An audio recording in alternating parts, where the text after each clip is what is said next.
या रसूल अल्लाह सलामुन अलैक या हबीब अल्लाह सलामुन अलैक या नबी अल्लाह सलामुन अलैक या नूर अल्लाह सलामुन अलैक। फासिलों को तकल्लुफ़ है हमसे अगर, हम भी बेबस नहीं, बेसहारा नहीं, खुद उन्हीं को पुकारेंगे हम दूर से। रास्ते में अगर पाँव थक जाएंगे, या रसूल अल्लाह सलामुन अलैक या हबीब अल्लाह सलामुन अलैक। हम मदीने में तन्हा निकल जाएंगे और गलियों में कसदन भटक जाएंगे। हम वहाँ जाके वापस नहीं आएंगे, ढूंढते ढूंढते लोग थक जाएंगे। या रसूल अल्लाह सलामुन अलैक या हबीब अल्लाह सलामुन अलैक या नूर अल्लाह सलामुन अलैक या नबी अल्लाह सलामुन अलैक। अस्सलाम वालेकुम।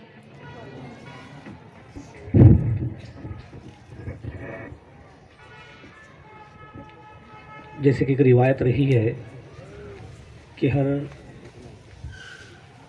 जलसे को या किसी कारवा को चलाने के लिए एक मीर की ज़रूरत होती है।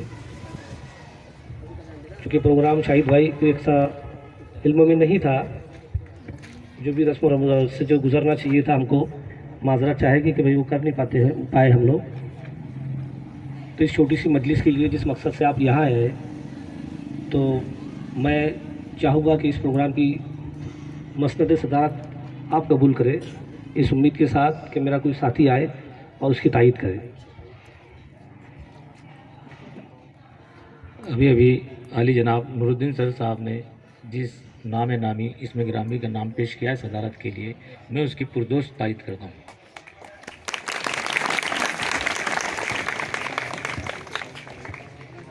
शहजादी स्कूल से आए हुए बच्चे, मैं समझता हूँ कि गुज़िश्ता एक आधा पौन घंटा उनको ज़ायद हो चुका है, तो तुम्हारी ज़्यादा आजमाइश या इम्तहान न लेते हुए मैं मालेगांव से तशरीफ़ लाए हुए हमारे साथी, जिनके हम हमेशा मशहूर ममनून रहेंगे, आली जनाब जावेद अंसारी साहब, जो गुज़िश्ता शायद 1 या 2 साल कबल जो है वो all India radio Urdu service से जो है वो सुबुकदोश हुए हैं। इनकी हमेशा हमको मदद रही है। हमारे बच्चे बेहतर जानते हैं कि खुशखती के लिए जो मालेगांव से हमारे यहाँ एक तहरीक लेकर आए थे रिजवान रब्बानी साहब, और जो सिलसिला जो खुशखती का हमारे यहाँ अभी शुरू है, उसका पूरा सहरा जो जावेद अंसारी को ही जाता है। आज फिर वो जो है हमारे बीच एक तुम्हारी फ़िक्रों को लेकर एक ऐसी शख्सियत जो हिंदुस्तान में नहीं बल्कि पूरी दुनिया में जिनकी नाम और शोहरत है, ये हमारी खुशनसीबी है कि वो हमारे बीच यहाँ पर मौजूद है। वो फ़िक्रों को लेकर पहुँचे कि हमारे बच्चे पढ़ने के बाद, तालीम हासिल करने के बाद हमारे पास कोई विज़न नहीं होता। अपने आप से हम एक सवाल कभी करते नहीं, पता नहीं इसके का ज़िम्मेदार कौन है। ये एक बहुत बड़ा मौजू है गुफ्तगू का, पर एक सवाल कम से कम अपने जहन में सब रख के चलो कि मैं क्यों पढ़ रहा हूँ, मेरा पढ़ने का मकसद क्या है, मुझे ज़िंदगी में बनना क्या है। चंद बच्चे इस तरह का ख्याल लेकर चलते भी है कि भाई मुझे इंजीनियर बनना है, डॉक्टर बनना है, वगैरह वगैरह, मगर सिर्फ ज़बान और दिमाग की हद तक होता है। मतलब उसके लिए क्या अमल करना चाहिए, कौन सी चीज़ों से बचना चाहिए और किस तरह की तैयारी करना चाहिए, ये हमारे इल्मों में नहीं होता। इम्तहान जब आते हैं तो एक जो है वो शोर बरपा होता है सेंटर के आसपास कॉपी करने का। जिसने कॉपी करनी दी वो टीचर बहुत अच्छा उनकी नज़र में, बहुत हीरो, और जिसने कॉपी करने नहीं दी वो सबसे बड़ा उनका दुश्मन, कौम का गद्दार। शाहिद भाई, हमारे यहाँ पर कासोदा में इस सेंटर पे 3 जगह से उर्दू स्कूलों जो शामिल होती है, कमोबेश 200-250 बच्चे हमारे यहाँ पर उर्दू मीडियम के हैं। यहाँ पर 3 जगह पर सेंटर बंटा था। कुछ ब्लॉक मेरे यहाँ होते थे, कुछ शहजादी में होते थे, और कुछ साधना स्कूल का मेन सेंटर होता था। साधना के सामने ही एक नई स्कूल जो तामीर हुई, जहाँ पर 12 से 14 क्लासेस थी। वो चीज़ को अल्लाह का एहसान करम है कि वो चीज़ मेरे जहन में आई। मैंने महसूस किया कि कल एक वक्त वो आएगा कि जो सब सेंटर के नाम पर हमारी दोनों स्कूलें चल रही है। 18 ब्लॉक्स जो है साधना के पास है और 14 ब्लॉक सामने बन रहे, 32 ब्लॉक और 3-4 ब्लॉक के लिए कोई हमारी बिल्डिंग मांगेगा नहीं। और उसी फिक्र को लेकर जो है मैंने यहाँ पर सेंटर आ जाए और तमाम उर्दू बच्चे, उर्दू मुस्लिम बच्चे बच्चियाँ इसी जगह पर आकर इम्तहान दे, इस नीयत के साथ में खड़े रहा। अपने लोगों ने मुखालिफत की उसकी, बड़े कह जो है वो उनकी लाइल में कह लो या उनका ना समझी कह लो, मगर एक सामने हदफ था, एक मिशन रखा था मैंने कि सेंटर लाना है, मतलब लाना है। और अल्हम्दुलिल्लाह अल्लाह का एहसान करम रहा कि वो सेंटर लाने में हम लोग कामयाब हुए और यहाँ पर हमारा सेपरेट जो है सेंटर उर्दू बच्चों का यहाँ पर शुरू हो गया। अब मैं बदनाम इसलिए भी यहाँ पर के बच्चों को कहा जाता है कि नूरुद्दीन सर कॉपी करने नहीं देते, तो मेरे काफ अभी बच्चों को तभी इस बात का इल्म नहीं है। मगर जब बेटा जब तुम बड़े हो जाओगे ना, जब नौकरियों पे लगोगे या नौकरी की तलाश में भटकोगे, तो उस वक्त तो तुमको कोई नहीं नूरुद्दीन सर ज़रूर याद आएंगे। क्यों याद आएंगे? कि तुमने वो चीज़ें देखी नहीं जो चीज़ें हम लोग देखते हैं, हमने महसूस किया है। अल्लाह रब्बुल इज़्ज़त तुम्हारे तवस्सुल से हमको रिस्क दे रहा है। तुम्हारे ताल्लुक़ से कुछ गलत फैसला अगर करते हैं या तुम्हारे ताल्लुक़ से कुछ गलत तहरीक चलाते हैं तो कल अल्लाह के सामने हमारे को जवाब देना है। बहरे कैफ इसको किसी किस्म की तवालत ना देते हुए असल मौजू की तरफ हम रुख करते हैं। जावेद अंसारी साहब जिनका ताल्लुक़ मालेगांव से है, ये उर्दू अदब से जो इनका ताल्लुक़ है, अल्हम्दुलिल्लाह कई इनके जो है मज़ामीन जो है इनकलाब में और अखबारों में जो शाये होते हैं। मैं बिला ताख़ीर जो है जावेद भाई को आवाज़ दूंगा कि वाई और शाहिद भाई का तारुफ करवाए और प्रोग्राम को शुरू कीजिए। अल्लाह।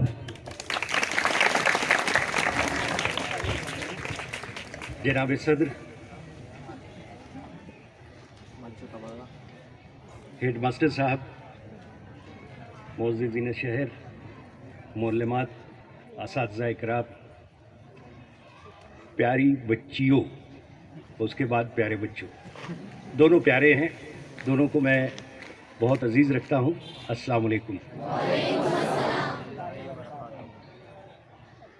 आपका ये स्कूल, आपका ये कैंपस, आपका ये गांव मुझे इतना अच्छा लगता है कि मेरी तबीयत होती है कि मैं बार बार आप बच्चों के दरमियान आता रहूं। अभी मैं नूरुद्दीन सर से ये दरख्वास्त करने वाला हूँ और मैनेजमेंट वालों से कि मुझे ऑनरी तौर पर मुझे कोई काम यहाँ पर दे दिया जाए ताकि आप बच्चों से मैं हमेशा मिलता जुलता रहूँ। बहरहाल ये मेरे लिए बहुत खुशी की बात है कि बहुत कलील अरसे में, जैसा कि सर ने बताया, रिजवान रब्बानी साहब जो खुशखती की क्लास चलाते थे उस वक्त भी आया था मैं, और आज भी हाजिर हूँ। आज आने का मकसद ये है कि शाहिद लतीफ़ साहब जो इनकलाब जैसे हिंदुस्तान के ही नहीं बल्कि उर्दू दुनिया के एक बहुत बड़े अखबार न्यूज़पेपर के मुदीर आला हैं, चीफ़ एडिटर हैं, वो अखबार सिर्फ मुंबई से ही नहीं निकलता है, सिर्फ महाराष्ट्र में ही नहीं रहता है, बल्कि यूपी, बिहार, दिल्ली, तमाम जगहों पर उसका प्रिंट होता है, उसकी छपाई होती है। उस इतने बड़े न्यूज़पेपर के एडिटर हैं वो। मुझसे मेरे भाई हैं, मेरे दोस्त हैं। दौरान गुफ्तगू फ़ोन पर मैंने उनसे कहा कि भाई शाहिद भाई, आप पिछले प्रोग्राम में आए थे और बहुत अच्छे मामलात रहे, आपने बहुत अच्छी बातें रखी। जलगांव में आज से 15-20 रोज़ कबल एक प्रोग्राम हुआ था। शाहिद भाई ने कहा कि मैं फिर अभी आ रहा हूं और इंशाल्लाह 3 रोज़ के लिए मैं भुसावल रहूँगा। तो मैंने शाहिद भाई से दरख्वास्त की कि आप भुसावल न रहें, बल्कि जलगांव रहें और जलगांव के ऐसे मदारिस, ऐसी स्कूल जहां पर आप सोच भी नहीं सकते हैं, आप जा भी नहीं पाते हैं, ऐसी जगहों पर चलेंगे और बच्चों से डायलॉग करेंगे, गुफ्तगू करेंगे। ये मकसद था। हमने ये शर्त रखी थी नूरुद्दीन सर से और यहाँ के असातिज़ा से कि ये हमको बैनर नहीं चाहिए, कुर्सी नहीं चाहिए, ये माइक नहीं चाहिए, बस बच्चों से हमको गुफ्तगू करना है। असल में होता ये है प्यारे बच्चों कि तालीमी जलसे बहुत होते हैं, तालीमी तकारीर बहुत होती हैं, लेकिन बच्चों से डायलॉग, बच्चों से गुफ्तगू, बच्चों के दिलों में क्या है, कोई माहिर तालीम, कोई ऐसा एक्सपर्ट जो है वो जानने की कोशिश नहीं करता है।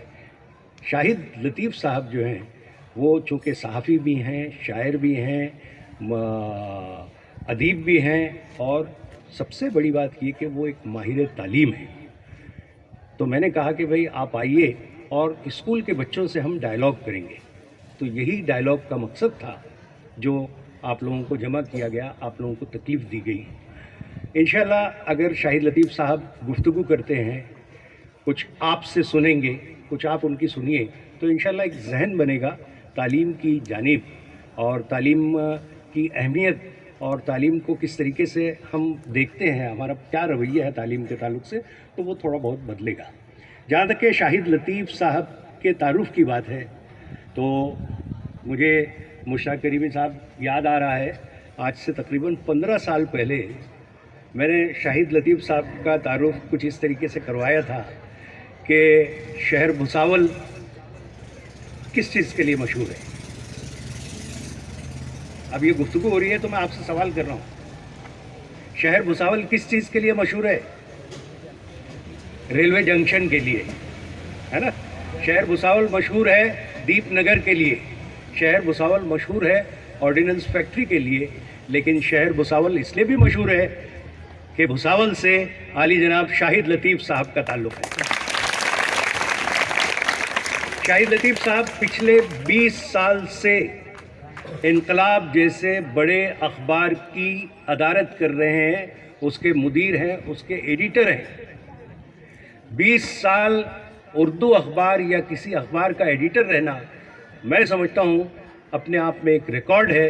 पिछले 35 साल से इनकलाब से वाबस्ता हैं, पिछले 35 साल से मुख्तलिफ एक मामूली सी पोस्ट से लेकर एडिटर बनना, ये बहुत बड़ी बात है।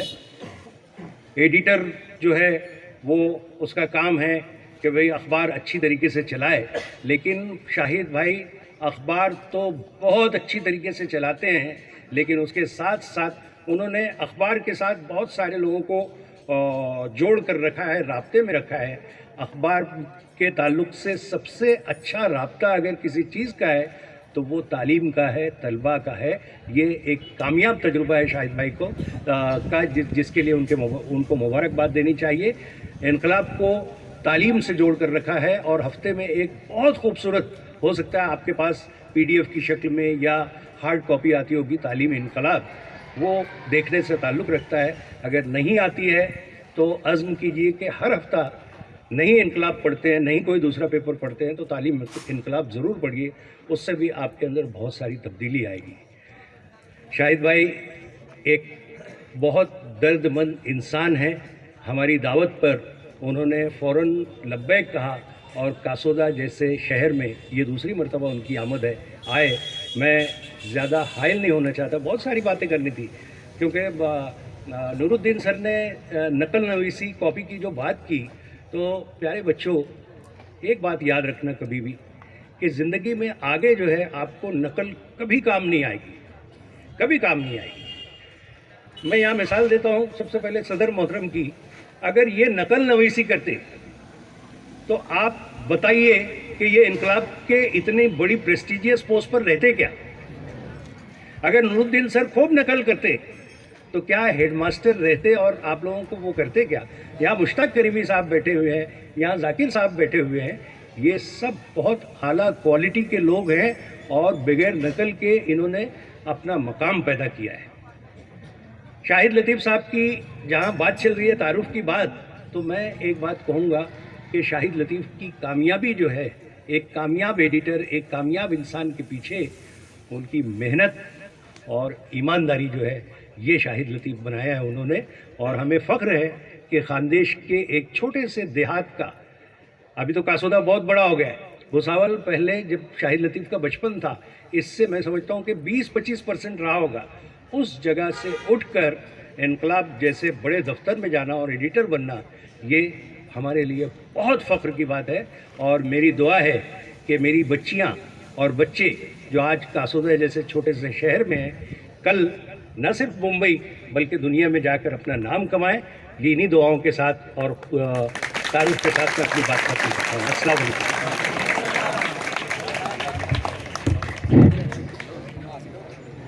हमारे बीच PMT Urdu high school Paldi से मुश्ताक करीमी साहब मेरे अच्छे दोस्त हैं। वो भी चाहते हैं कि भाई बच्चों का मजमूआ देखकर मैं भी उन बच्चों से कुछ गुफ्तगू करूं। तो मुझे शेर वगैरह तो आती नहीं सर, मगर मैं डायरेक्ट आवाज़ देता हूँ कि मुश्ताक करीमी साहब आइए और जो बच्चों से जो है अपने जो ज़दीद ख़यालात से बच्चों को नवाजें।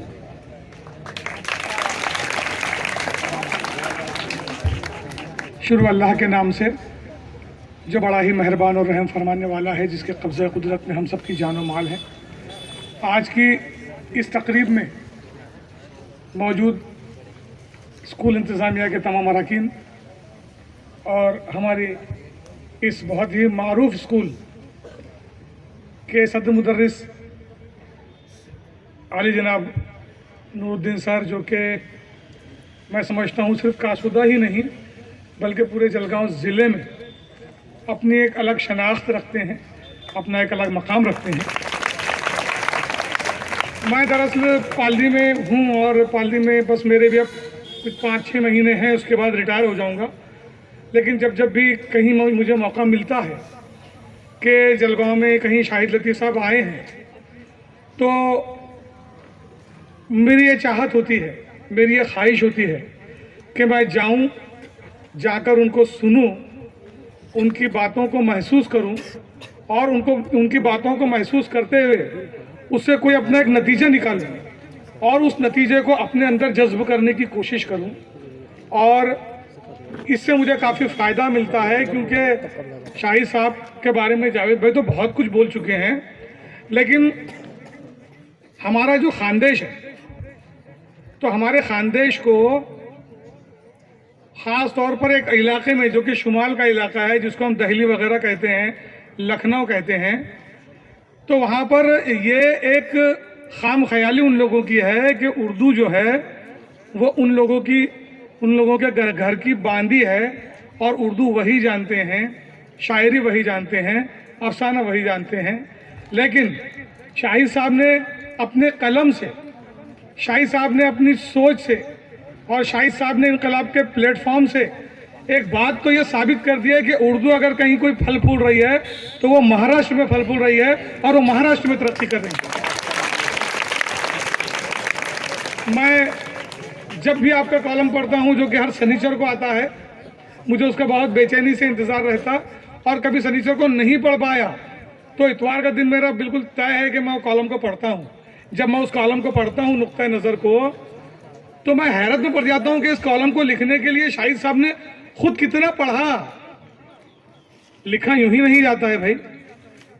तो मैं जब देखता हूँ कि शाहिद साहब ने वाल्मीकि को पढ़ा, शाहिद साहब ने शेक्सपियर को भी पढ़ लिया, शाहिद साहब ने हालत हज़रा का जायज़ा भी ले लिया, और अपने एक कॉलम को, जिसको मैंने पढ़ने में 15 मिनट लगाए, 4 घंटे 5 घंटे तो शाहिद भाई ने उसको लिखने के लिए वो पढ़ाई की होगी। तो ऐसी अरकरेजी और ऐसा दर्द, ऐसा कर्ब कौम के ताल्लुक से एक जज्बा, और ख़ास तौर से ये बच्चों के ताल्लुक से, कि मैं अपनी कौम के बच्चों से बात करना चाहता हूँ कि मेरी कौम के बच्चे और ख़ास तौर से मेरे जलगांव ज़िले के बच्चे ये क्यों UPSC, MPSC और ये क्यों मुकाबला जाती इम्तिहानात में पीछे रह जाते हैं।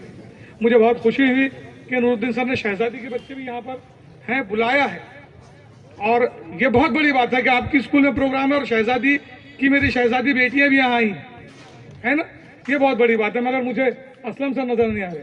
तो अजीज़ साथियों, कि शाहिद साहब को सुनना है तो मैं तो ज़्यादा दरमियान में हायल नहीं हूँगा। एक शख्सियत जो मेरे साथ मौजूद है, सैयद जाकिर अली है ना, तो सैयद जाकिर अली एरंडोल से ताल्लुक़ रखते हैं, रिटायर हो चुके हैं। और ये पूरा जो बेल्ट है एरंडोल, कासोदा, पारोला वगैरह, इस पूरे इलाके में एक सलीम सर हेड मास्टर हैं जो बच्चों के लिए ड्रामे लिखते हैं और जिन्होंने बाकायदा अफसाने लिखे, जिनकी बाकायदा किताब आई। आपके इलाके में खानदेश का इलाका वो जो है भुसावल का, वो एक अलग इलाका जलगांव जिले का, और ये एक अलग इलाका, इसको थोड़ा सा सूखा इलाका कहते हैं। तो ये एक ही अफसाना निगार हैं जिनकी बहुत बेहतरीन किताब जो है वो मंजर हम पर आई है। आपकी वालदा का पिछले दिनों शाहिद भाई इंतकाल हुआ। हम लोग दुआ करते हैं कि अल्लाह ताला उनकी वालदा माजिदा को करवट करवट जन्नतुल फिरदौस में आला मकाम अता करे। और अब जो शाहिद भाई समझा रहे हैं, ये आपसे बात कर रहे हैं, ये आपकी जिम्मेदारी है कि समुंदर आपके पास चलकर आया है, कुआं आपके पास चलकर आया है, जिसकी जितनी सलाहियत है वो इल्म का पानी, वो इल्म की रोशनी उतनी ज़्यादा जज्ब करता जाए। इतना कहकर मैं अपनी बात खत्म करता हूँ। अल्लाह हाफिज़।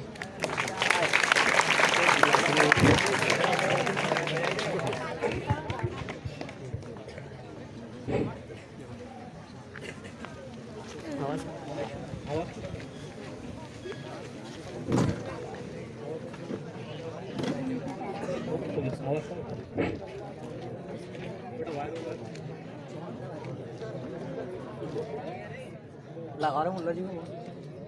हाँ बस, हाँ बस बस, हाँ हाँ हाँ, बढ़िया बढ़िया बढ़िया, देख रहा हूँ बहुत अच्छा बोलता हूँ। शाबाश। ये मजमुए में 75% से ज़्यादा लोग रखते हैं, बराबर है। तो इस बात का भी ख्याल रखो। हमारे बीच में एक ऐसी शख्सियत बैठी है, क्या आप सोचेगी तुम्हारे अपने ताल्लुक से?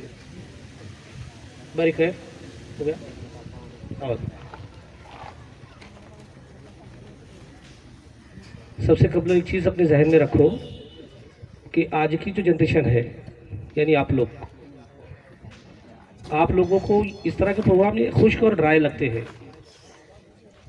कोई म्यूज़िक वाला प्रोग्राम हो, कोई डांस वाला हो, कोई कव्वाली का हो, कोई शोर शराबे वाला हो, तो वहाँ पर तुम्हारे बीच का जो अंदर जो सोया हुआ शैतान होता है बड़े जोश के साथ खड़े हो जाता है। मगर ऐसे खामोश, ये जो एक अदबी नशिस्त है जिसका ताल्लुक़ तुम्हारे मुस्तकबिल से जुड़ा हुआ है, यहाँ से शाहिद साहब की खिताब से अगर 4 बातें भी आप अपनी ज़िंदगी में अगर अमल में ला लेते हैं तो इंशाअल्लाह लजीज़, आज तो तुमको ये चीज़ महसूस नहीं होगी, मगर एक वक्त गुजर जाने के बाद आज का दिन, आज की तारीख जहन में रखो, तुमको फ़ख्र महसूस ज़रूर होगा। दुआएं निकलेगी उस शख्स के लिए कि जिसने अपना कीमती वक्त तुम्हारे लिए दिया। तो इससे जितना फ़ायदा उठा सकते हो उठाओ।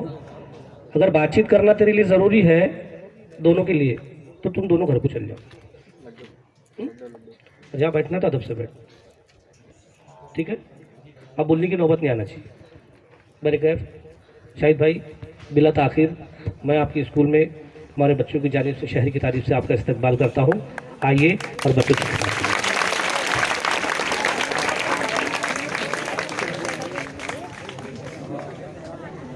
अस्सलाम वालेकुम। शुरू अल्लाह के नाम से जो बड़ा मेहरबान निहायत रहम वाला है। यहाँ पर तशरीफ़ फरमा इस स्कूल के ज़िम्मेदारान, बिलखुसूस हमारे भाई नूरुद्दीन साहब जो इस स्कूल के प्रिंसिपल हैं, मैनेजमेंट के अहदेदारान जिसमें वाइस चेयरमैन साहब हैं और दीगर हजरात हैं, इसी तरह से मेरे छोटे भाई मुश्ताक करीमी, जावेद अंसारी साहब और तलबा और तालिबात जिनका ताल्लुक़ 2 स्कूलों से है। मैं जो यहाँ पर आया तो चूँकि खानदेश मेरा वतन है और साल में 1 से 2 मरतबा मैं अपने घर आता हूँ, तो इस मरतबा आम तौर पे ये होता है कि मैं 1 दिन के लिए आता हूँ।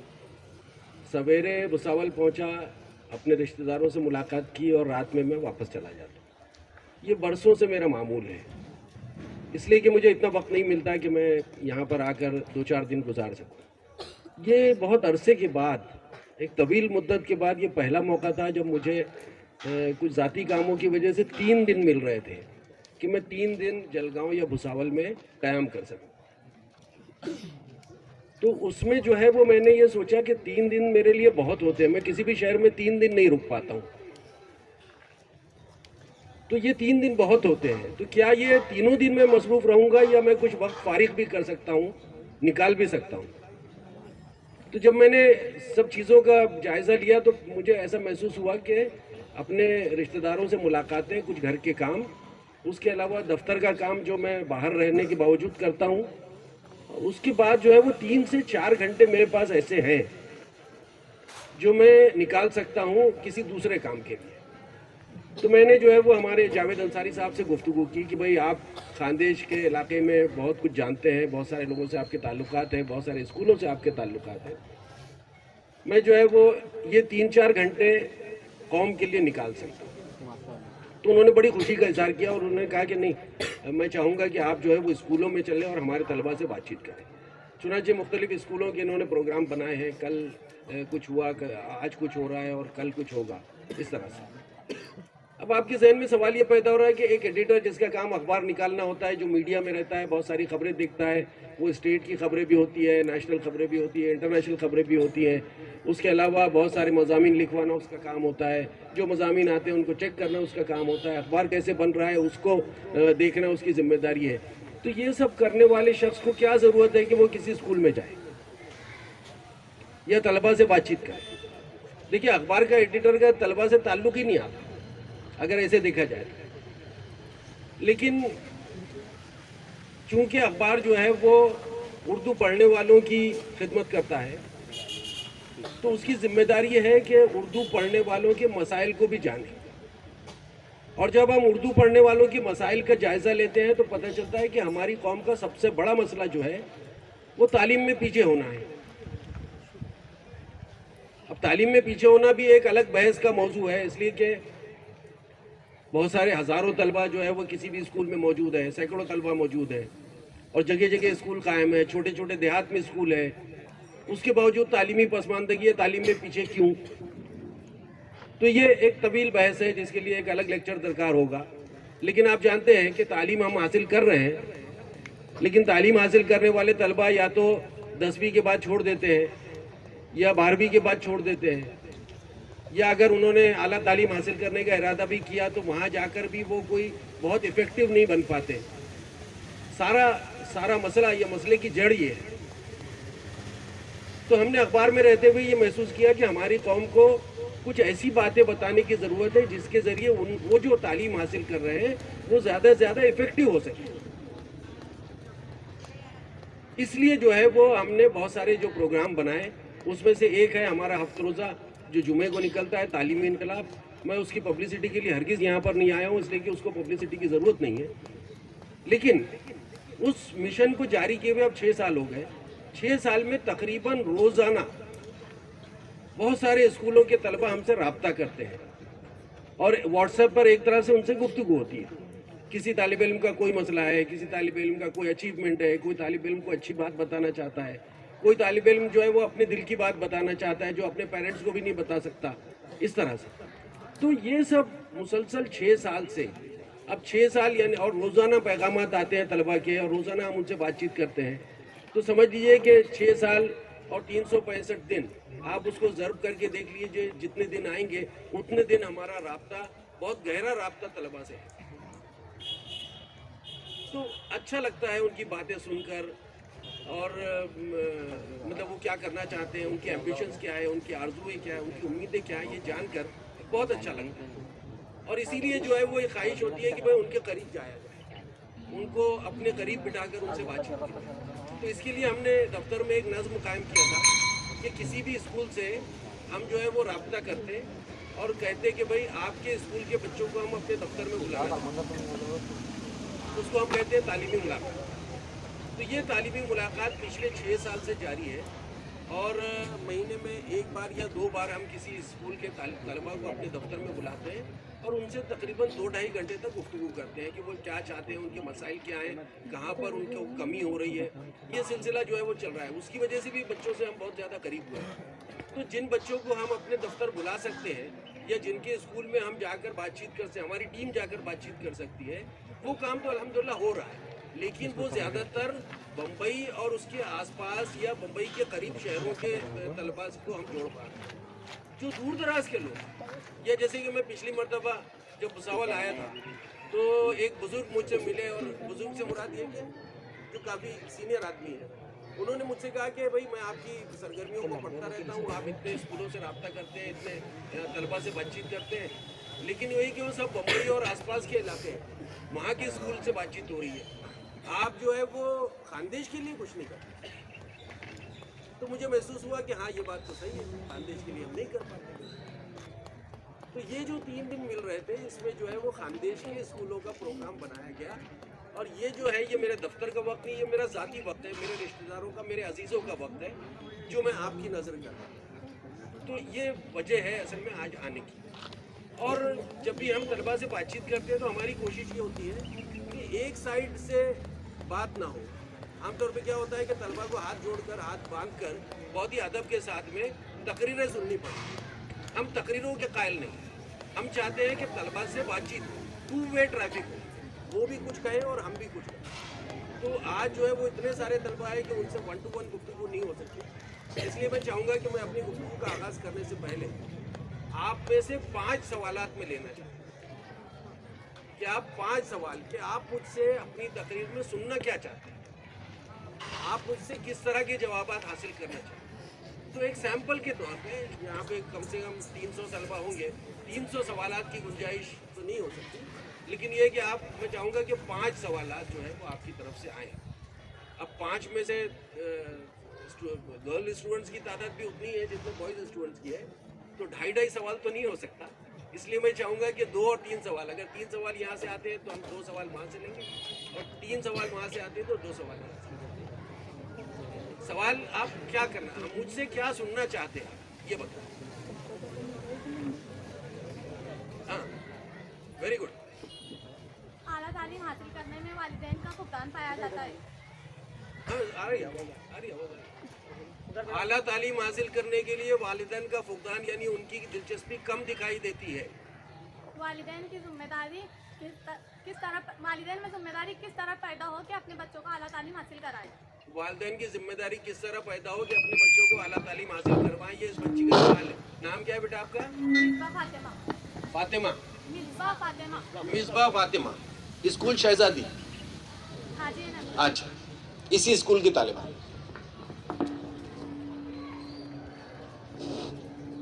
देखिए मैं इसका जवाब दूंगा, है ना, लेकिन पेरेंट्स की मीटिंग हो तो मैं पेरेंट्स से कहूंगा कि आप आला तालीम के लिए आपको क्या करना चाहिए।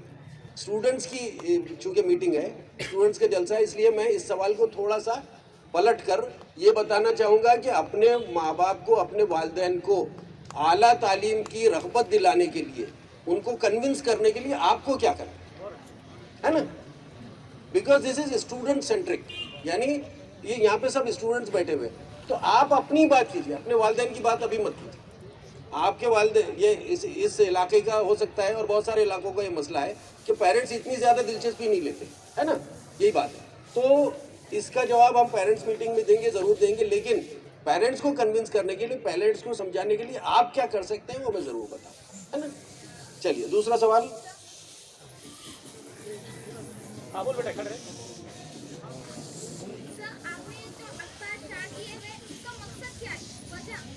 बेटा एक बार फिर, अखबार शाये करने का मकसद क्या है? अच्छा, नाम क्या है आपका? बुशरा मुबशरा सादिक।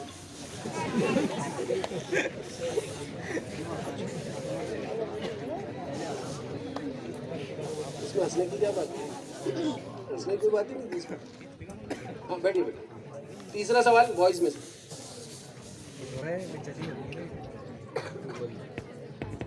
बॉयज, तीसरा सवाल।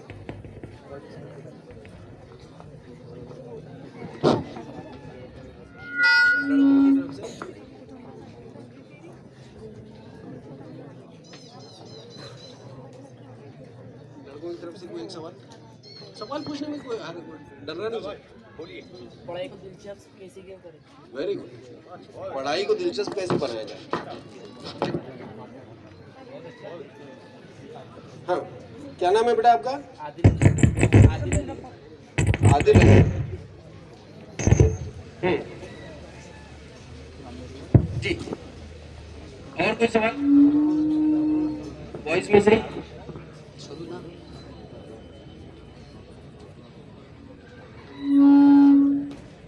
वॉइस में से ही कोई और सवाल?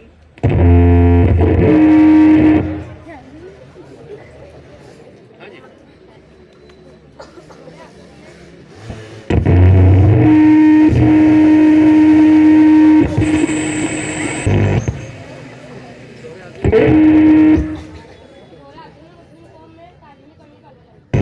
तालीमी कमी का हल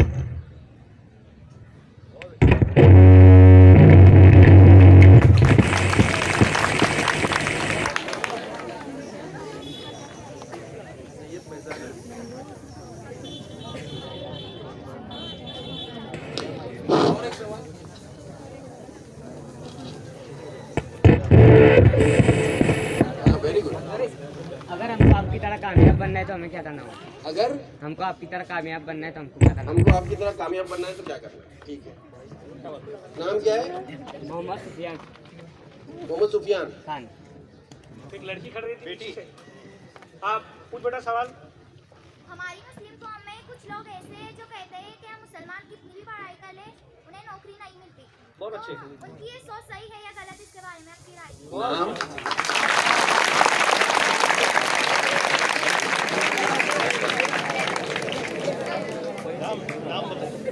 नाम बोल बेटा जरा। सानिया नाज हनीफ खान। सानिया नाज हनीफ खान।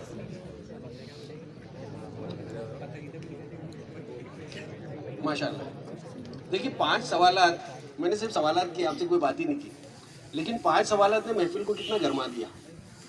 और इसमें एक और बहुत अच्छी बात हुई। वो क्या बात हुई? कोई बता सकता है कि कोई अलग बात हुई जो कि आमतौर पे नहीं होती? वो ये हुई है कि बॉयज की तरफ से 3 सवाल आता है ना?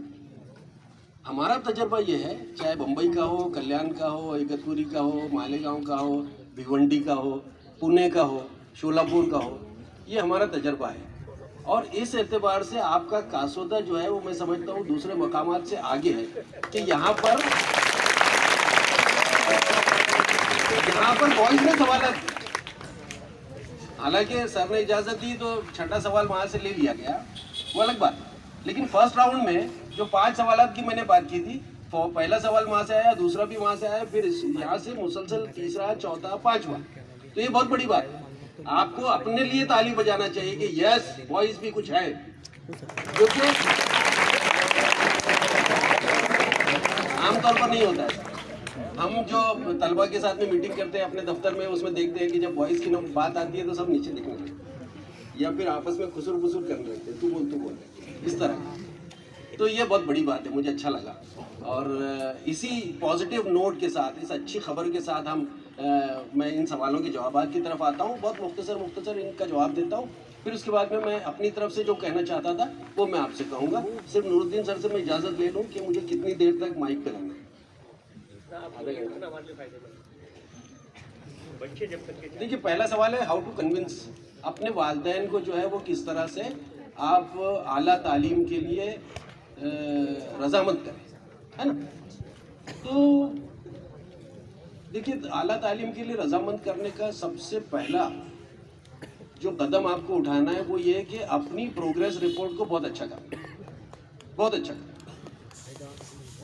कि उनके पास, उनके दिल में ये बात नहीं आए कि बच्ची जैसी भी है पढ़ रही है, ठीक है, मेरा बेटा जैसा भी है पढ़ रहा है, देखेंगे कहाँ तक पढ़ता है, फिर उसके बाद में बिठा लेंगे उसको, ऐसा सोचते हैं पेरेंट्स। तो आपको अपना प्रोग्रेस रिपोर्ट बहुत अच्छी रखें। आपका जो है वो यूनिट टेस्ट का रिजल्ट बहुत अच्छा हो, आपका टर्मिनल 6 माही इम्तहान का रिजल्ट बहुत अच्छा हो, आपका जो है वो 9 माही इम्तहान का रिजल्ट बहुत अच्छा हो, और सालाना इम्तहान का रिजल्ट बहुत अच्छा हो। फिर उसके बाद में और दूसरी चीज़ें हैं, मिसाल के तौर पे आपने तकरीरी मुकाबले में हिस्सा लिया, आपने तहरीरी मुकाबले में हिस्सा लिया, आपने स्पोर्ट्स में हिस्सा लिया, तो ये धीरे धीरे बगैर बातचीत किए आप अपने पेरेंट्स को जो है वो तैयार करते हैं, उनको समझाते हैं कि आपका बेटा या आपकी बेटी बहुत अच्छी है, बहुत एक्टिव है और अलग अलग मैदानों में वो काम कर रही है या कर रहा है। वो स्पोर्ट्स भी उसका बहुत अच्छा है, उसका एक्स्ट्रा करिकुलर एक्टिविटी भी बहुत अच्छी है, वो एग्ज़ाम में भी अच्छे नंबरों से पास होता है या होती है। तो ये एक गैर महसूस तरीके से बगैर कुछ बातचीत किए हुए आप अपने पेरेंट्स को समझाते हैं कि ये बच्चा बहुत अच्छा है, आपका बच्चा या बच्ची, इसको आगे बढ़ाना चाहिए। एक चीज़ इसकी वजह से क्या होता है, समाज का दबाव भी आता है। समाज का दबाव किस तरह से आता है कि जब एक लड़के ने स्पोर्ट्स में बहुत ज़्यादा कामयाबी हासिल की या किसी बच्ची ने जो है वो तकरीरी मुकाबले में पहला इनाम हासिल किया, तो उसकी शोहरत होती है, यानी नूरुद्दीन साहब और मैनेजमेंट के लोग उसको बुलाएंगे, उसकी हौसला अफजाई करेंगे, उसको फूल हार देंगे, उसको सर्टिफिकेट देंगे, उसको इनाम देंगे, उसकी तस्वीर आएगी, वो तस्वीर मोहल्ले में जाएगी, पूरे इलाके में लोगों को मालूम होगा कि भाई फलां बच्ची या फलां बच्चे ने बहुत अच्छे नंबरात से कामयाबी हासिल की या उसने स्पोर्ट्स में नाम कमाया। तो दूसरे लोग आपके पेरेंट्स को मुबारकबाद देते हैं। ये भी एक तरह का प्रेशर उन पर पड़ता है कि भाई हमारा बच्चा या बच्ची बहुत अच्छा कर रही है, इसको जो है वो आगे बढ़ाना चाहिए। आपने अभी तक अपनी ज़बान से एक लफ्ज़ नहीं कहा पेरेंट्स को, लेकिन पेरेंट्स जो है वो जज्बाती तौर पे और दिली तौर पे और जहनी तौर पे तैयार हो रहे हैं आपको आगे बढ़ाने के। पहला तरीका तो ये है कि आप जहाँ भी ज़्यादा से ज़्यादा मैदानों में दिलचस्पी लेंगे, जो इम्तहान देंगे, जो कंपटीशन में आप अपीयर होंगे, उसमें बहुत अच्छा करके दिखाएंगे। तो ये टू वे ट्रैफिक है। एक तरफ से वालिदैन खुद जो है वो उनके दिल में जज्बा पैदा होता है कि बच्चे को आगे बढ़ाएं, दूसरे समाज का भी प्रेशर आता है जब लोग उनको मुबारकबाद देते हैं, अरे भाई वो आपके बच्चे ने बहुत अच्छा किया, माशाल्लाह मुबारक, इस तरह से। ये दूसरा है। तीसरी बात ये है कि पेरेंट्स की अगर मीटिंग, जो पीटीए होता है ना सर, पेरेंट टीचर एसोसिएशन में अपने वालिदैन को ज़रूर भेजें। आमतौर पर पीटीए में क्या होता है, मेरा अपना तजुर्बा बयान कर रहा हूँ कि पीटीए में वालदा आती है, वाली साहब नहीं। 70% से ज़्यादा वालदा रहेंगी क्राउड में और 30% जो है वो वालिद साहब रहते हैं। तो आपको जो है वो हो सकता है कासूदा से ये एक नई रविश कायम हो कि मर्द हजरात ज़्यादा हों उस मीटिंग में और ख़वातीन कम। और अगर कासूदा ये मिसाल कायम कर सकते हैं तो मैं चाहूँगा कि आप सर से इजाज़त लेके अपने दोनों पेरेंट्स को भेजें, वालिद भी जाए, वालदा भी जाए। तो वहाँ से जो है वो जो रोशनी उनको हासिल होती है तकरीरों के ज़रिए, ये भी एक तरीका है कि आप अपने वालिदैन को कन्विंस करते हैं, उनको समझाते हैं कि इस तरह से उनके अंदर जज्बा पैदा हो आला तालीम हासिल बच्चे को दिलवाने का, है ना। ये 2 तरीके मैंने बताए। तीसरा तरीका ये है कि आप अपने पेरेंट्स के साथ में, बॉयज़ और गर्ल्स दोनों के लिए है ये, और ये सारी बातें बॉयज़ गर्ल्स दोनों के लिए, कि आप अपने पेरेंट्स के साथ में रोज़ाना, और अगर रोज़ाना नहीं तो 2 दिन में 1 मरतबा, 2 दिन में 1 मरतबा नहीं तो हफ्ते में 2 मरतबा, आप अपने पेरेंट्स से कहिए कि मैं आपके साथ में बैठना चाहता हूँ, अपनी तालीम के बारे में बताना चाहता हूँ। ऐसा कोई करता है क्या, बताइए? कोई नहीं करता, है ना। पेरेंट्स आपके साथ में आपको बुलाकर बिठाते हैं और कहते हैं कि भाई आधा घंटा हम आपसे बात करेंगे कि आपकी पढ़ाई कैसी चल रही है, घर में स्कूल में क्या हो रहा है, ये भी नहीं होता, है ना। तो घर में एक नज़्म बनाइए कि किसी तरह से, किसी बहाने से अपना कोई लेसन बताने के लिए या स्कूल की बात बताने के लिए अपने पेरेंट्स को आमादा कीजिए, उनको अपने करीब बिठाइए और उनको अपने अचीवमेंट्स के बारे में बताइए कि सर ने आज 5 सवाल पूछे थे और मैंने 5 के सही जवाब, है ना। सर ने मुझे कहा था कि भाई ये ड्राइंग बनाओ, मैंने जो है वो सबसे पहले ड्राइंग बनाई। जो भी आपके अचीवमेंट है वो अपने पेरेंट्स को बताइए। आप ये नहीं कह रहे हैं कि मुझे आला तालीम दिलवाइए, लेकिन आप उनको ज़हनी तौर पे तैयार कर रहे हैं। ये 3 तरीके मैंने बताए जिसके ज़रिए आप जो है वो अपने वालिदैन को तैयार कर सकते हैं कि आपको आला तालीम के लिए ले जाए। इसमें देखिए पेरेंट्स के भी अपने कुछ मसाइल होते हैं। मैं आपको बताऊं, पेरेंट्स के मसाइल ये होते हैं कि घर की आमदनी बहुत कम है। वो चाहते हैं कि अब जैसे तैसे बच्चे को थोड़ा बहुत पढ़ा लिखा लिया, अब वो आगे जाकर जो है वो घर के लिए रोज़गार का ज़रिया बन जाए, है ना, ये चाहते हैं। तो यही वो वक्त होता है जब उनको समझाने की ज़रूरत होती है। आप जिस तरह से अब तक समझा रहे थे वो सारी चीज़ें यहाँ पर कारामद होगी अगर आप उनके साथ में बैठेंगे और उनको कहेंगे कि आपका आला तालीम हासिल करना कितना ज़रूरी है ना। तो ये पहले सवाल का जवाब है। दूसरा ये कि अखबार शाये करने का मकसद क्या है।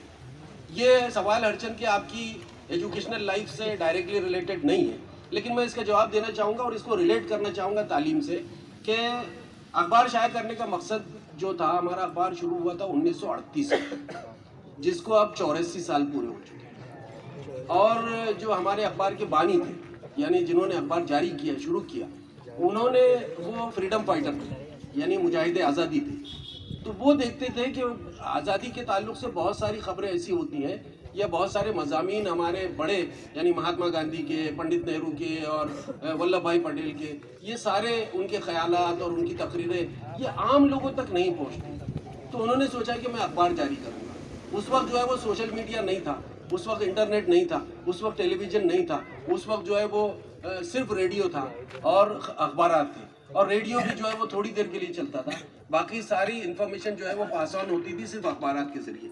तो उन्होंने सोचा कि हम अखबार जारी करेंगे ताकि आज़ादी के ताल्लुक से जितनी भी खबरें हैं वो अपने आवाम तक, अपने पढ़ने वालों तक पहुंचा सकें। ये इसका बुनियादी मकसद था। लेकिन वक्त के साथ वो तब्दील होता गया। जब आज़ादी मिल गई तो अब ये था कि हम ये मुल्क अब हमारा है, इसमें कोई अंग्रेज़ या बाहर का राज नहीं करेगा।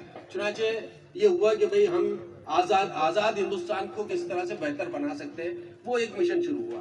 उसके बाद में देखा गया कि आम तौर पे जो हिंदुस्तानी हैं उनमें तालीम की कमी है, उनको साइंटिफिक इंस्टीट्यूशंस की ज़रूरत है, उनको और बहुत सारे अदारों की ज़रूरत है। चुनांचे उस पर लिखा गया, इस्लाह माशरा पर लिखा गया। तो हर दौर में कोई ना कोई ज़रूरत ऐसी रही जिसके लिए अखबार का जारी रखना, अखबार में लिखना बहुत ज़रूरी था। ये मकसद है।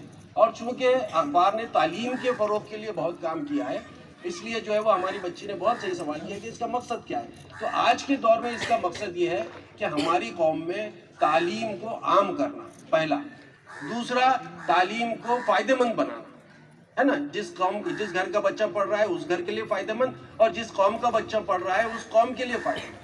और अब आज के दौर में जो है वो सिर्फ तालीम हासिल करना ज़रूरी नहीं रह गया, डिग्री हासिल कर लेना ज़रूरी नहीं रह गया, बल्कि इफ़ेक्टिव बनना ज़रूरी रह गया। इफ़ेक्टिव बनना यानी किसी ऐसे ओहदे तक पहुंचना, किसी ऐसी जगह पर पहुंचना, कुछ ऐसा बनना जिसके ज़रिए आपके पास में कुछ पावर आता हो और आप उस पावर को इस्तेमाल कर सकते, है ना। ये दूसरा सवाल था कि अखबार शाये करने का मकसद क्या है। तीसरा सवाल था कि आदिल का कि पढ़ाई को दिलचस्प कैसे बनाया जाए। पढ़ाई को दिलचस्प बनाने का बेहतरीन तरीका ये है कि आप जो है वो ये एक टारगेट रखें अपने साथ कि भाई मैं पढ़ाई क्यों कर रहा हूँ। पहले तो ये दिलचस्प कैसे बनाने से पहले ये है कि पढ़ाई आप क्यों कर रहे हैं। क्या 10वीं करके घर में बैठ जाने के लिए पढ़ रहे हैं, या 12वीं करके घर में बैठ जाने के लिए पढ़ रहे हैं, या कॉलेज में 1-2 साल करके आप जो है वो ड्रॉप आउट होने वाले हैं। ऐसा तो नहीं होगा ना। सबके जहन में कोई ना कोई एक ऑब्जेक्टिव होगा, एक मकसद होगा कि मेरे तालीम हासिल करने का मकसद ये है, मुझे आगे चल के टीचर बनना है, मुझे आगे चल के प्रिंसिपल बनना है, मुझे आगे चल के प्रोफेसर बनना है, मुझे मेडिकल करके डॉक्टर बनना है, मुझे इंजीनियर बनना है, मुझे मैनेजमेंट में जाना है ना। कुछ तो होगा। आजकल आर्टिफिशियल इंटेलिजेंस बहुत अच्छा चल रहा है, तो आर्टिफिशियल इंटेलिजेंस का कोई एक्सपर्ट मुझे बनना है। कुछ तो आपके जहन में होता है। अगर नहीं है ऐसा कुछ अब तक भी, क्योंकि आपकी उम्र बहुत ज़्यादा नहीं है, हो सकता है आपने अपने मुस्तकबिल के बारे में नहीं सोचा होगा, आपने कोई टारगेट सेट नहीं किया होगा, तो टारगेट सेट कीजिए और आज कीजिए। अपने घर में मशवरा कीजिए, अपने दोस्तों से बातचीत कीजिए, अपने असातिज़ा से बातचीत कीजिए और अपना टारगेट सेट कीजिए कि भाई ये मेरा टारगेट है। मैं साइंस में अच्छा हूँ, लैंग्वेजेस में कमज़ोर हूँ, कोई बात नहीं, साइंस में मैं करियर बनाऊँ। साइंस में मैं मेडिकल में नहीं जाना चाहूँगा, इंजीनियरिंग में जाना चाहूँगा। इंजीनियरिंग में जो है वो दर्जनों अलग अलग स्ट्रीम्स हैं, उन स्ट्रीम्स में कहाँ मेरी दिलचस्पी हो सकती है। तो अपने आप को अपना एप्टीट्यूड टेस्ट लेना। एप्टीट्यूड टेस्ट का मतलब होता है कि आपके अंदर कौन सी सलाहियत है, वो सलाहियत को पहचान कर आप अपना टारगेट आज सेट कीजिए। देखिए, दिलचस्पी खुद ब खुद पैदा होगी। टारगेट सेट करने का मतलब ये है कि यहाँ से जलगांव तक पैदल जाना, है ना। आपने टारगेट सेट किया कि जलगांव मेरा हदफ है, मेरा मकसद है, मेरा टारगेट है वहाँ पहुँचना। अब जब आप चलना शुरू करते हैं तो आपके अंदर खुद ब खुद दिलचस्पी पैदा होती है, वो मंजिल खुद आपको बुलाती है, या आपका टारगेट आपको पुश करता रहता है, आगे बढ़ाता रहता है। तो आप खुद ब खुद दिलचस्पी लेने लगेंगे पढ़ाई में।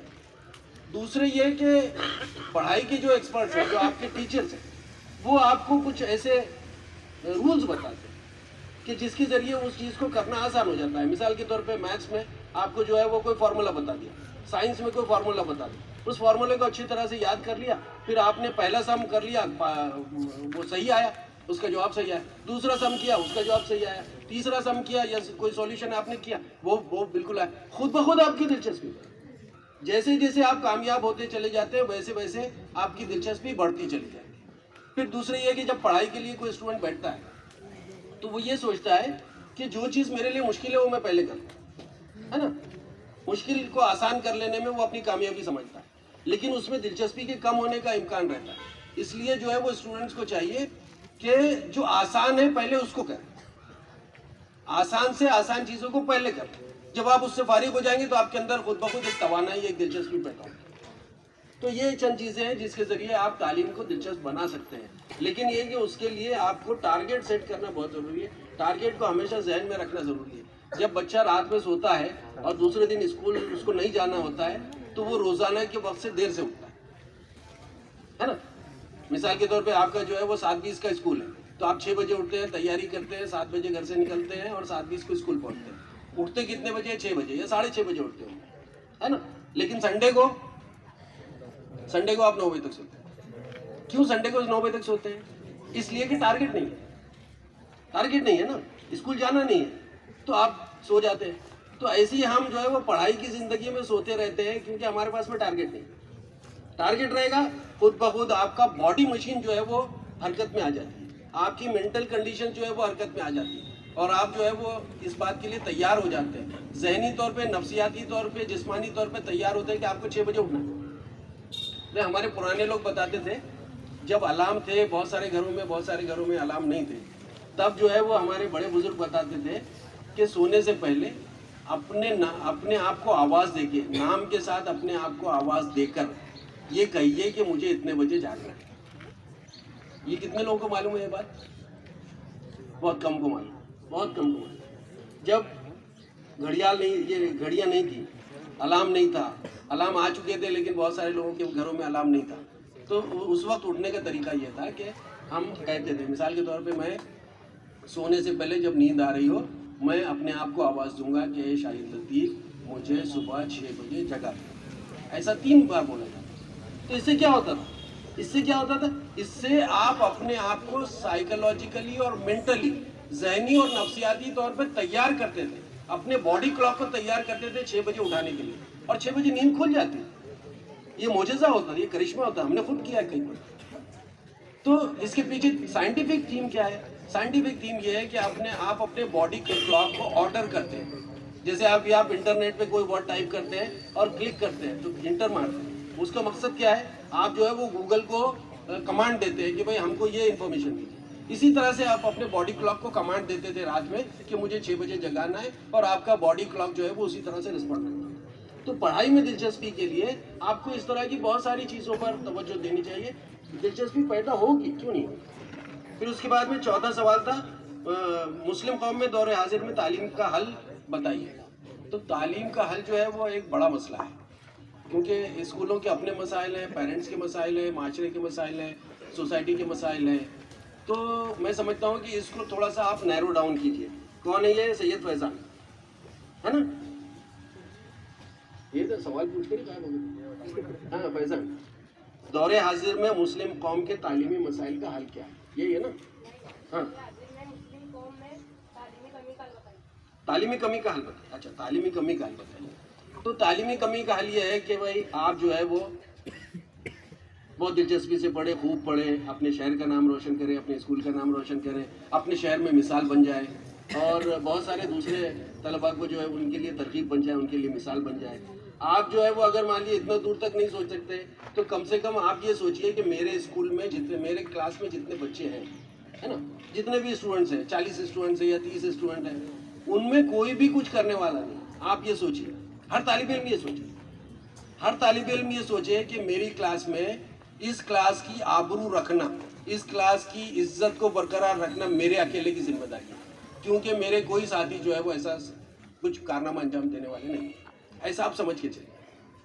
काम करने का बेहतरीन तरीका यह है कि आप किसी दूसरे पर इन्हिसार किए बगैर अपने आप को पाबंद कर लीजिए कि मुझे को करना है। देखिए, और इसकी जो है वो इसका इंस्पिरेशन कहाँ से मिलता है? इसका इंस्पिरेशन जो है वो आपको मज़हब से मिलता है, इस्लाम से मिलता है, कि जब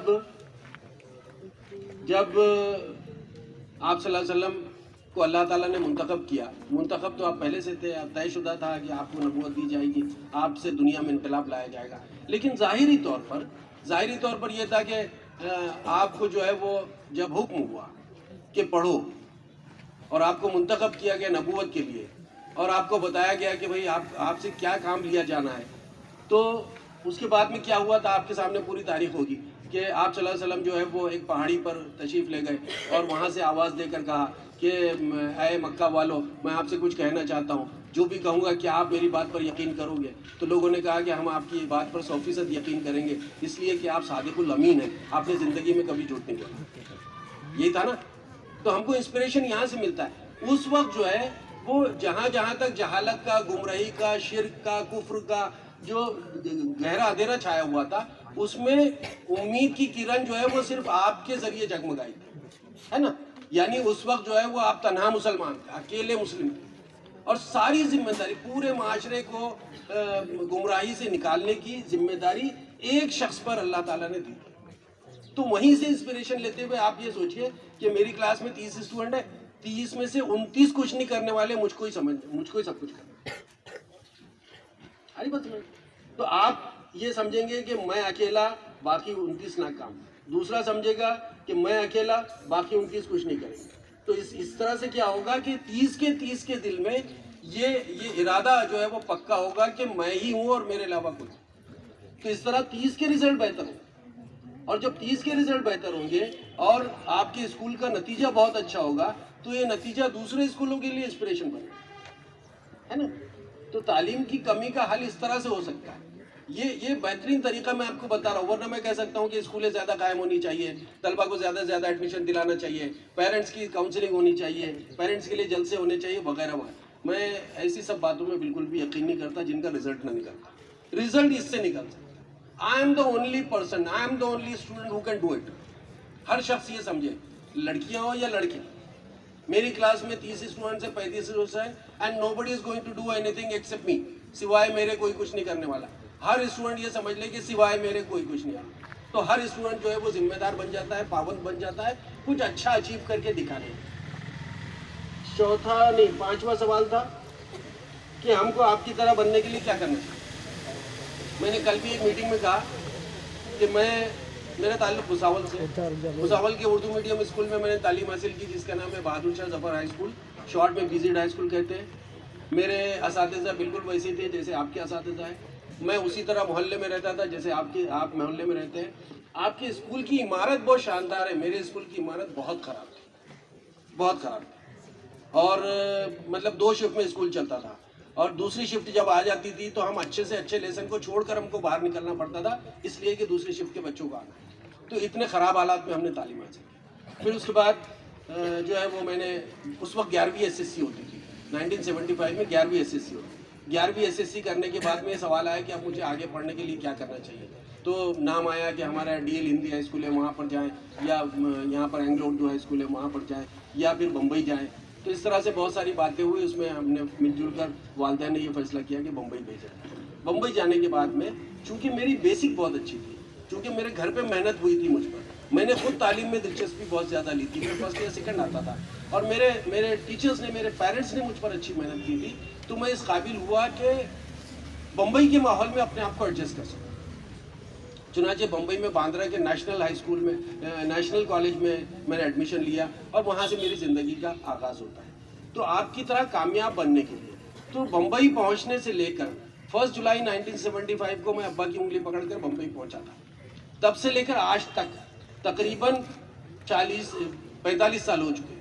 45 ईयर्स के दौरान सिर्फ 2 चीज़ों ने मेरी रहनुमाई की, 2 चीज़ें मेरी कामयाबी का असली राज है। एक तो मेहनत, दूसरे ईमानदारी।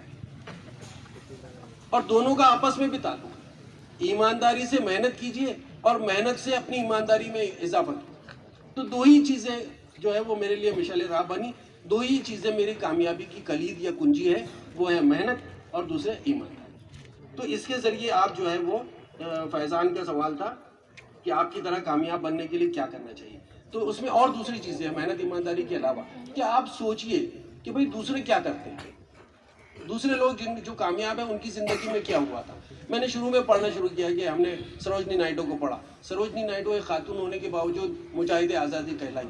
तो कैसे हुआ? मैंने बहुत बचपन में, यानी समझ लीजिए कि जब मैं 11th-12th में था, यानी हमारा first year pre degree course होता था, उसमें मैंने सरोजनी नायडू को पढ़ लिया था। उसी दौरान मैंने अरुण आसिफ को पढ़ा कि अरुण आसिफ जो है वो किस तरह से इतनी बड़ी मुजाहिद आज़ादी बनी, है ना। इस तरह से इंदिरा गांधी के वाक़यात पढ़े कि भाई इन्होंने कैसे किया। फिर हमने जो है वो बहुत सारे पुलिस ऑफिसर्स के बारे में पढ़ा कि किस तरह से उन्होंने नाम कमाया। बाद की ज़िंदगी में किरण बेदी जो दिल्ली की कमिश्नर बनी थी, उनके बारे में पढ़ा। तो दूसरों की ज़िंदगियों से बहुत सारी चीज़ें अखज़ करके भी हमने अपनी कामयाबी का रास्ता बनाया। तो ये चीज़ें आपको आजकल तो वीडियो पर या यूट्यूब पर बहुत सारी चीज़ें अवेलेबल है, कभी आपने क्लिक करके देखा नहीं होगा, क्योंकि वीडियो पर आप लोग माशाल्लाह वीडियो देखते हैं। और आपकी बारे में मुझे थोड़ा सा मालूम भी है, स्टूडेंट्स के, गर्ल्स एंड बॉयज़ के बारे में, कि वो आमतौर पे कौन सी चीज़ें देखना पसंद करते हैं, है ना। इंटेलिजेंस की रिपोर्ट्स होती हैं जो आपको मालूम नहीं पड़ता, लेकिन ये कि वो पहुंच जाती है। तो हम इंटेलिजेंस की रिपोर्ट्स हासिल करते हैं तो पता चलता है कि आपकी दिलचस्पी किन चीज़ों में है। बहुत कम तलबा ऐसे हैं जो दूसरों की कामयाब ज़िंदगी के बारे में सीखना चाहते हैं। कि भाई अगर मान लीजिए मेरठ की एक लड़की जो बहुत ही गरीब ख़ानदान की थी, उसकी वालिदा जो है वो एक खेत में काम करती थी, वो बच्ची ने सोचा कि मैं कुछ बन के दिखाऊं। तो उसने जो है वो गांव में जहाँ तक पढ़ सकती थी वहाँ तक पढ़ाई की। उसके बाद में आगे बढ़ना चाहा तो गांव वालों ने मना कर दिया कि हमारे गांव की बच्ची बाहर जाके नहीं पढ़ेगी। इतने सख्त हालात में उसकी माँ ने अकेले खड़े रहकर कि मैं अपनी बच्ची को गाँव के बाहर भेजूँगी पढ़ाई के लिए, मैं देखती हूँ कि कौन क्या कर सकता है। तो वहाँ से उनकी एक तरह से जद्दोजहद शुरू हुई। वो बच्ची जो है वो बाहर बड़े शहर में जाकर पढ़ी। बड़े शहर में जाने के बाद में उसने बड़ी यूनिवर्सिटी में दाखिला लिया। बड़ी यूनिवर्सिटी में दाखिला लेने के लिए उसको फेलोशिप हासिल हुई। वो अमेरिका पहुंच गई। अमेरिका में उसने आला तालीम हासिल की। उसके बाद में बहुत अच्छे जॉब उसको मिल गया। उसकी मुलाजमत अच्छी होगी, उसकी तनख्वाह अच्छी होगी। लेकिन उसने अपने वतन को नहीं भूला, अपने गाँव को नहीं भूला, और उसने ये फैसला किया कि मैं अपने गाँव और अपने वतन वापस जाना चाहती हूँ। चुनाचे वो वापस गई और यानी 3 साल 4 साल यूएस में रहने के बाद में वो वापस अपने गांव आई। और वहां पर रहकर उसने सोचा कि मैं अपने गांव के लिए, अपनी कौम के लिए, अपने देशवासियों के लिए क्या कर सकती हूँ। चुनाचे उसने इंडियन एडमिनिस्ट्रेटिव सर्विसेज में वो लिया और उसने IAS का इम्तहान पास किया। IAS का इम्तहान पास करने के लिए उसने पुलिस सर्विसेज ऑप्ट की और पुलिस अफसर बनकर जो है वो पूरे गाँव को जो है वो उसने हिंदुस्तान के नक्शे पर सबसे ऊपर। ऐसे लोग तो कामयाबी का रास्ता। अब इस बच्ची की कामयाबी के जो जद्दोजहद को आप देखेंगे तो वैसी जद्दोजहद खुद करने का इरादा आपके अंदर पैदा हो। तो इस तरह से कामयाबी का रास्ता बनता है। इस बच्ची का YouTube आप लोगों को देखना चाहिए। इसका इंटरव्यू, इसकी माँ का भी इंटरव्यू है। इसका नाम है इल्मा अफरोज, ILMA AFROZE, या आगे शायद ई नहीं, इल्मा अफरोज। इल्मा अफरोज जो है वो मुस्लिम कौम को एक बहुत बड़ा जो है वो पैगाम देती है कि आप सख्त से सख्त हालात में भी अपने काम को, अपने मिशन को जारी वो सारी रख सकते। देखेंगे आप लोग इल्मा अफरोज इंशाल्लाह। उसके बाद में आखिरी सवाल था, मेरी कौम में, हमारी कौम में कितना भी पढ़ ले नौकरी नहीं मिलती ऐसा बताया जाता है। तो आपका सवाल शुरू होने से पहले मैंने उसका जवाब दे दिया कि इल्मा अफरोज आपके लिए मिसाल है। उसको कोई नहीं रोक पाया, कोई नहीं रोक पाया। देखिए असल में क्या होता है कि हम बहुत सारी अपनी कमियों को एक नाम देते हैं कि हमारे साथ तासुब। हम अपनी ही कमियों को एक नाम देते हैं कि तासुब, जबकि आप जो है वो अगर अनडिफीटेबल हो जाए, नाकाबिले तस्खीर हो जाए, यानी आपका रिजल्ट बहुत अच्छा हो, आपके मेरिट्स बहुत अच्छे हो, आपका प्रेजेंटेशन बहुत अच्छा हो, आपकी गुफ्तगू अच्छी हो, आपकी वोकेबुलरी अच्छी हो, आपका नॉलेज अच्छा हो, तो कोई भी ताकत आपको पीछे नहीं रख सकती। कोई ताकत। आपको किरण बेदी का नाम सुना है ना सबने? किरण बेदी ने जब IPS किया तो सबसे बड़ा सवाल ये आया था कि पुलिस में जो है वो खातून को नौकरी नहीं मिलती। तो इतना सब एग्जाम देने के बाद में किरण बेदी के सामने सवाल पैदा हो गया था कि मैं अब IPS में नहीं जा सकती। उससे कहा गया कि भाई आप रेवेन्यू सर्विस, बैंक वगैरह में चले जाइए, आप जो है वो रेलवेज में चले जाइए, आप और कहीं चले जाइए। उसने कहा कि मैं पुलिस में जाना चाहती। तो कहा कि वो दरवाजे तो लड़कियों के लिए बंद है। वो हिम्मत हार सकती थी, कोई अच्छा जॉब ले सकती थी, लेकिन उसने वैसा नहीं किया। बल्कि किरण बेदी ने उस वक्त की वजीर आजम इंदिरा गांधी को खत लिखा और कहा कि मैं खातून हूँ और मेरा रास्ता सिर्फ मेरे खातून होने की वजह से रुक रहा है। तो इंदिरा गांधी ने उस वक्त फैसला किया कि पुलिस सर्विसेज में जो है वो खवातीन को भी दाखिल किया जाना चाहिए। और इस तरह से किरण बेदी जो है वो पुलिस में दाखिल हुई और फिर कमिश्नर बनी और बाद में गवर्नर बनी, है ना। अगर आप नहीं जानते हो तो उनकी हिस्ट्री भी पढ़ लीजिए। तो ये जो है वो जो है हमारी कौम में पढ़ लिख कर कोई फ़ायदा नहीं होता। ये सब बहाने हैं, अपनी कमज़ोरियों पर पर्दा डालकर उसको एक खूबसूरत नाम देने का है कि ताज्जुब होता है, पार्शियलिटी होती है। ये बिल्कुल गलत बात है। अगर आपको कुछ बनना है, आपने उसका ठान लिया है, उसका अज़्म कर लिया, इरादा कर लिया है, पुख्ता इरादा, तो फिर कोई ताकत आपको नहीं रोक सकती, है ना। ये 6 सवालात आपके थे। इसके ज़रिए मैं जो है वो आपके जहन को पढ़ने में कामयाब हुआ कि आपका रुख किस तरफ है और रुझान किस तरफ है। तो आमतौर पे क्या होता है कि स्टूडेंट्स को मालूम होता है कि कोई सर आने वाले हैं और टीचर्स जो है वो उनको बता देते हैं कि भाई देखो कुछ सवालात भी करेंगे तो ऐसी तैयारी कर। लेकिन मैंने तो कुछ बताया नहीं था कि भाई आपसे सवालात करने हैं। आपको भी नहीं बताया गया होगा, ना किसी टीचर को मालूम था, ना हमारे प्रिंसिपल साहब को मालूम था, ना मैनेजमेंट को मालूम था। ये बिल्कुल बेसाख्ता मैंने ये 5 सवालात 6 सवालात आपके सामने उसके जवाब दे दिए। इसका मतलब ये है कि जो सवाल आए वो पहले से तैयार किए हुए नहीं थे, पहले से आपने सोचा नहीं था। ये स्पॉन्टेनियस यानी बेसाख्ता यानी फौरन निकल कर। इससे जो है वो ये मालूम पड़ा कि आप लोगों में जहानत है, आप लोगों में सलाहियत है, आप सोचते हैं, और ये बहुत बड़ी बात है। इसके लिए मैं ये इन 6 स्टूडेंट्स के हवाले से यहाँ पर बैठे हुए एक स्टूडेंट को मुबारकबाद देता हूँ कि ऐसा बहुत कम होता है। और इसके लिए मैं प्रिंसिपल साहब को और उनके स्टाफ को भी मुबारकबाद देता हूँ कि आप वाकई मेहनत कर रहे हैं तलबा। और स्कूल के इंतज़ामिया को, जो मैनेजमेंट के लोग बैठे हुए हैं, उनको भी मुबारकबाद दूंगा कि आपकी सरपरस्ती में बहुत अच्छा स्कूल चल रहा है ना। इसके ज़रिए आपका जहन पढ़ने की मुझे जो है वो थोड़ी सी उसका मौका मिला और मैं जान सका कि आप क्या सोचते हैं, कैसे करते हैं। तो देखिए,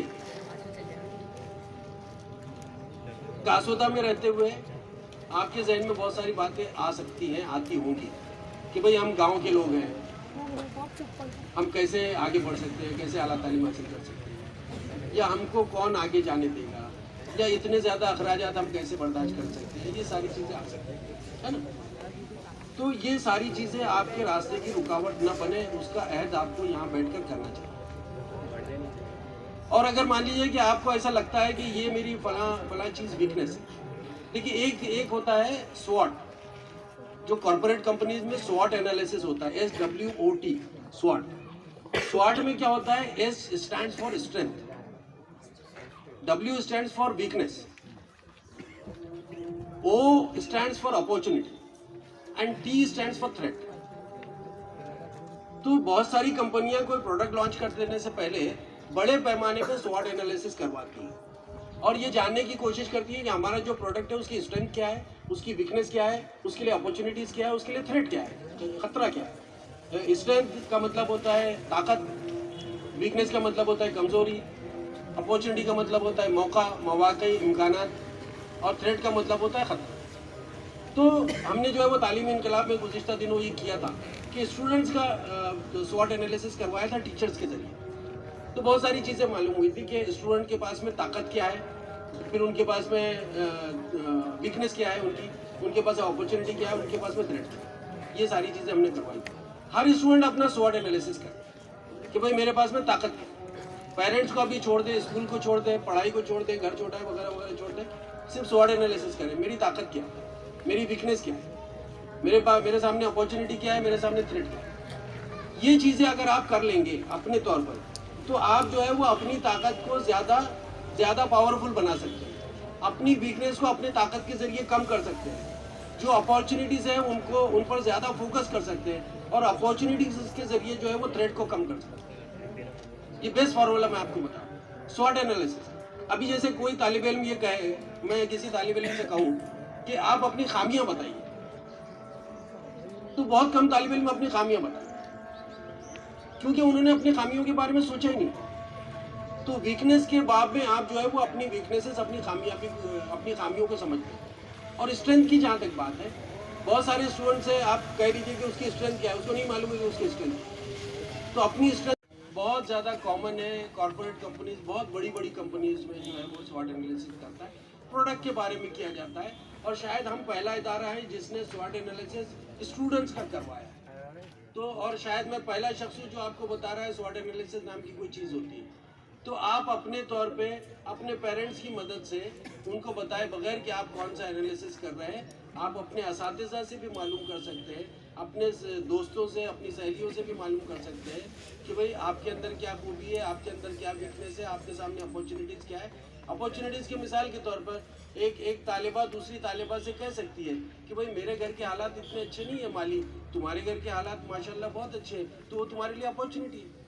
जो इनके लिए अपॉर्चुनिटी है वो दूसरे के लिए थ्रेट है कि वालिदैन हो सकता है आगे नहीं पढ़ा है। इस तरह से आप जो है वो अगर इस बात को जहन में रखें तो आइंदा हफ्ते भर में, 10 दिन में, 15 दिन में सोर्सेज आप है तो ये आप ये अपने इनको बढ़ा सकते। यहाँ पर हम थे के 6 सवालों के और कुछ बातें जर्नलिस्ट में तौर पर बताएं। अब ये कि एक जो बहुत आया था कि तासुब जो है या पार्शलिटी होती है वगैरह वगैरह, उसका जवाब मैंने दिया कि भाई किस तरह से हम अपने आप को नाकाबिल तस्खीर बना सकते हैं, अनडिफीटेबल बना सकते हैं, अनब्रेकेबल बना सकते हैं, है ना।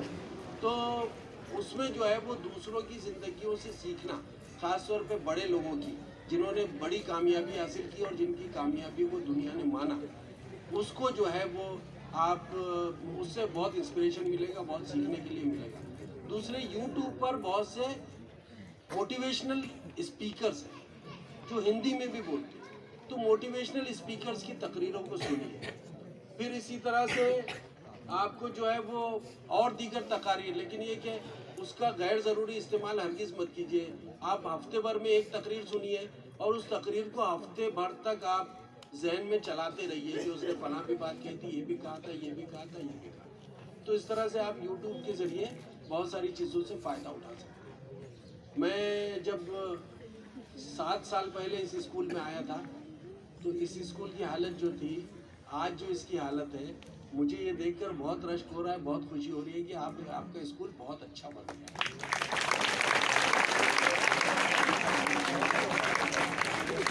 और अब मैं 4 साल के बाद या 3 साल के बाद, और अगर आपने मौका दिया तो उससे पहले आकर मैं इस बात पर खुशी का इजहार करना चाहता हूँ कि भाई आपके स्टूडेंट पहले से भी ज़्यादा बहुत अच्छे हैं।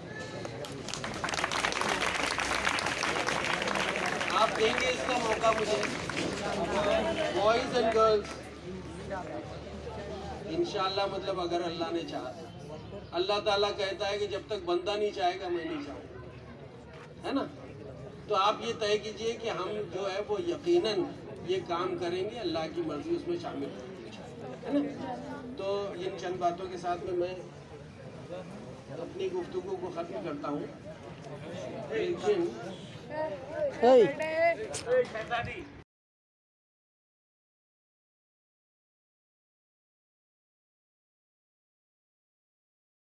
वाले साल में आपके दरमियान में आऊँ, मैनेजमेंट के ज़रिए स्कूल तामीर करने की कामयाबी पर नहीं बल्कि आपकी अपनी कामयाबी पर मुबारकबाद देने के लिए। यही मसला है हमारे बीच में। अगर खाने का मामला आ गया तो सबसे पहले आवाज़ें निकलती हैं मेरे को। एक रस्म है, आखिरी रस्म शुक्रिया, उसके 2 मिनट के बाद आपको जो तरतीब के साथ अपने अपने घर जाना है। पहली हिदायत हाजी इलम के बच्चों के लिए कि अपना वक्त जो है वो 2:20 को बेल होती थी, अब तुमको 2:45 बजे तक स्कूल में आना है। जो 20 मिनट तुम्हारे गए थे वो 20 मिनट तुमको ज़ायद दिए जाए, ठीक है। दूसरा, सबसे कबल हम अल्लाह की ज़ात का शुक्र अदा करते हैं कि उसने इस प्रोग्राम को मुनक़्क़द करने की हमको तौफीक दी। अल्लाह से दुआ करते हैं कि अल्लाह ताला उम्मत मुस्लिमा में खैर के फैसले करने की सलाहियत और क़ुव्वत और खूबी पैदा करे। साथ ही साथ मैं मुंबई से अपना कीमती वक्त निकाल कर हमारे बीच अपने ज़दीद ख़यालात बच्चों के लिए जिन्होंने पेश किया, हमारे से साथी अल्लाह उनकी उम्र दराज करे, उनको सेहत तंदुरुस्ती दे।